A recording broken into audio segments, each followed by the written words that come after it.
Hello folks, and I hope all is well with you this fine summery week, well it is at the moment as I'm recording this, and trivia.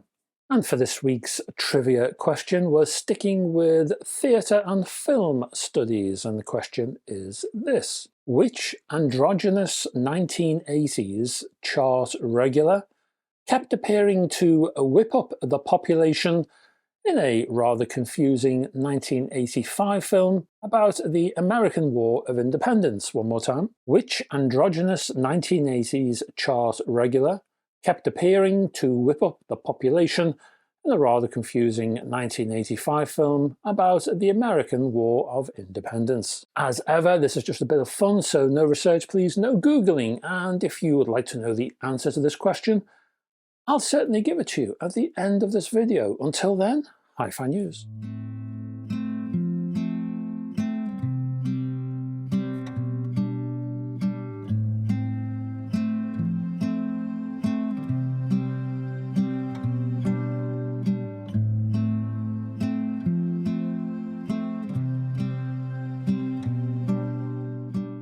And we will start with Meze, the headphones people, and they have released the Poet headphones. These are new planar magnetic headphones, open back designs, using MZ6 isodynamic hybrid array drivers. There's a mouthful. Developed exclusively, apparently, for Meze Audio by the Ukraine-based Renaro Isodynamics. The chassis offers a steel grille, magnesium chassis, and suede leather over titanium alloy headband. Ear pads are magnetic, so pad swapping should be pretty easy, and the Poet in itself is fully serviceable, with every component designed to be disassembled and or replaced. Prices are either $2,000, €2,000, or £1,850. If you need a link, I'll put it down below.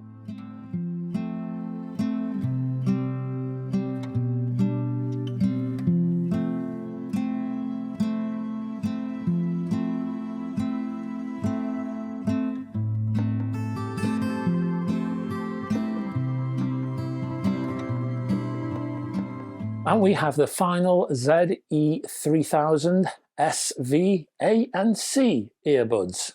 Another mouthful.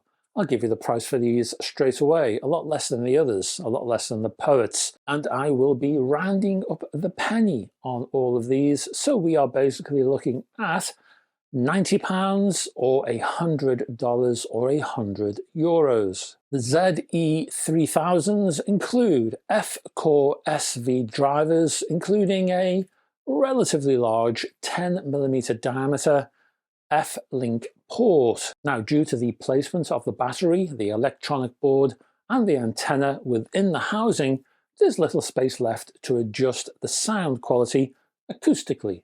Hence, that's why there's this thing called the F-Link port, which apparently optimizes the pressure of the acoustic space while retaining its waterproof abilities, which is obviously essential when you're wearing earbuds.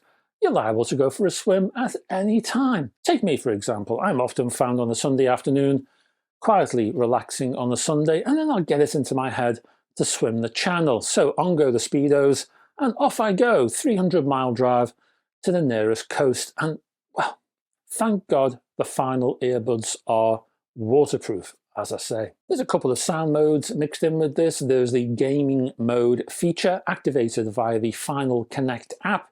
This adds a low latency connection of up to 60 milliseconds, which will also be useful when watching films and live performances, such as me swimming the channel.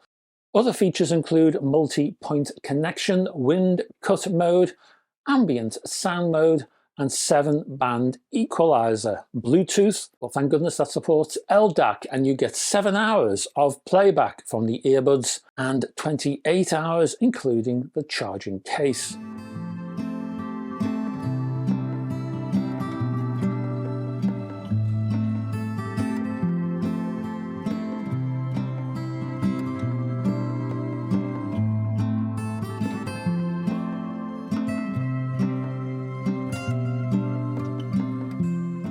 From earbuds to speakers now, a different kind of transducer, hey, and Fyne Audio and their F500S series.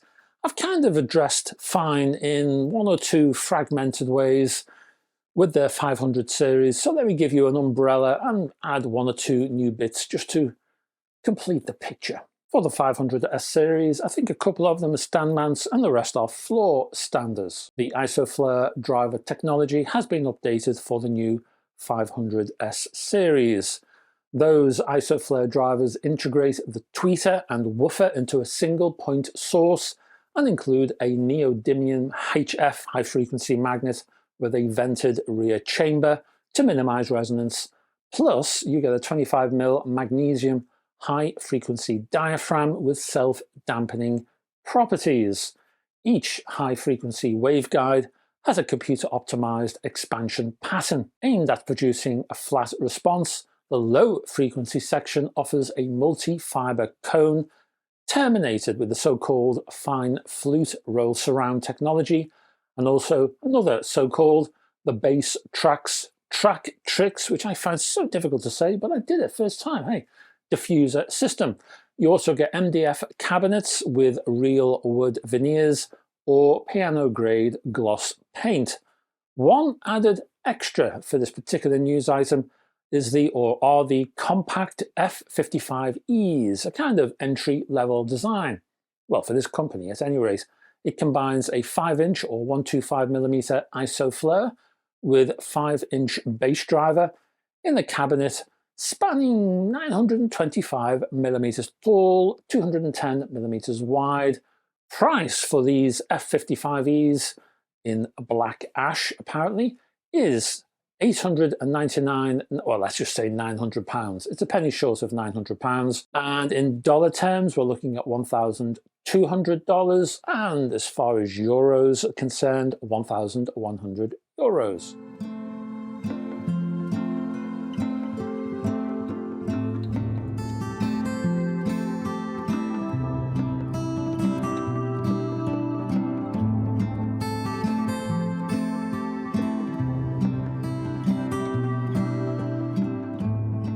Next, a digital audio player, a DAP from Shanling called the M8T. This new digital audio player features two AKM DACs, and I do like AKM DACs, I must say, handling up to 32-bit 768 kHz. The M8T is actually an update of the slightly older M8 model launched a few years ago now. When was it? 2020. Spanning 147mm by 82 by 22mm and weighing 383 grams, presenting a 6-inch high-definition touchscreen, and we're talking about a resolution here for the screen of 1080 by 2160. The chassis, well, inside the chassis, there's the thing. Inside the chassis are two valves, would you believe, called the JAN, that's J-A-N 6418 valves, and these allow switching between valve and transistor mode. I wouldn't mind testing them to hear the difference. Internal memory is 128 gigs, expandable to 2 terabytes via a micro SD. Battery life is between 13 and 15 hours, including up to 96 hours in Bluetooth 5.0 mode. The device itself runs on Android 13 and supports usual streaming services such as Apple Music, Qobuz and Tidal. Price for this? Well, it ain't cheap. £1,499.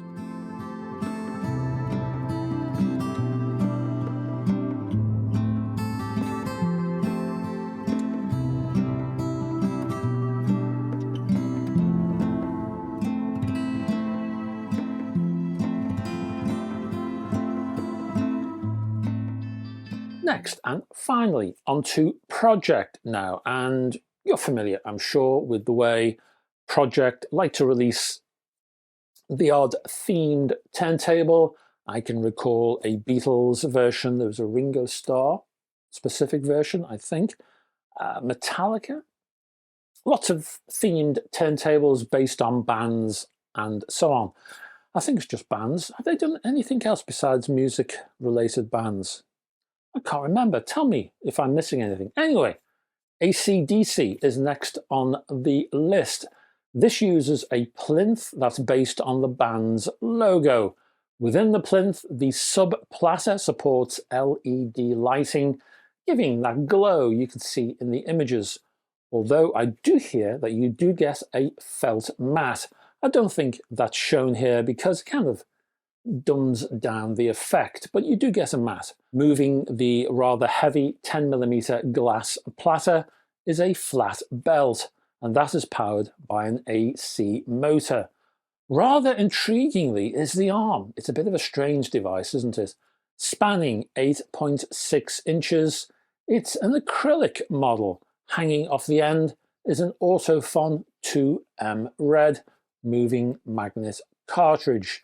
This is a twin speed turntable, includes spiked feet, and again, it ain't cheap. It's, well, I thought it would be a bit lower priced than this, but hey, price of stardom, hey, €1,299. Just have euros for now, 1,299 of them.